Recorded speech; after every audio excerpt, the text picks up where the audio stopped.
Cross cutting blouse అనేది dots ఎలా వేసుకోవాలి, షేప్ బెల్ట్ లోడింగ్ పద్ధతిలో ఎలా స్టిచ్ చేసుకోవాలో చూడండి. డాట్స్ మార్కింగ్ అనేది ఇలా ట్రయాంగిల్ వచ్చేలాగా మార్క్ చేసుకోవాలి. ఇది కటింగ్ వీడియో ఆల్రెడీ పోస్ట్ చేశాను, చూడకపోతే చెక్ చేయండి.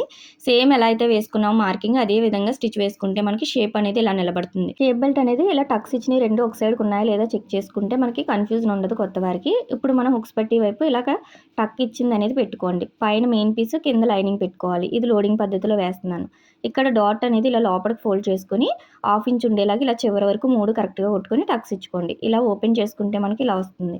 హుక్స్ పట్టి వైపు ఇలా చిన్నగా క్రాస్ తీసుకోండి, స్కేల్ పెట్టుకొని కరెక్ట్గా వచ్చేస్తుంది. అలానే సైడ్ జాయింట్ వైపు కూడా సేమ్ అదే విధంగా తీసుకొని ఇక్కడ షేప్ బెల్ట్ కోసం 3 ఇంచెస్ మార్క్ చేస్తున్నాను.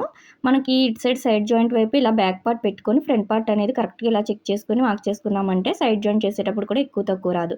ఇప్పుడు ఈ రెండు మార్కింగ్ని ఇలా స్కేల్తో కలుపుకొని రెండు ఇలా లోపలికి ఫోల్డ్ చేసుకుని కుట్టుకున్నారంటే లోడింగ్ పద్ధతిలో ఈజీగా ఉంటుంది కొత్త వారికి కూడా.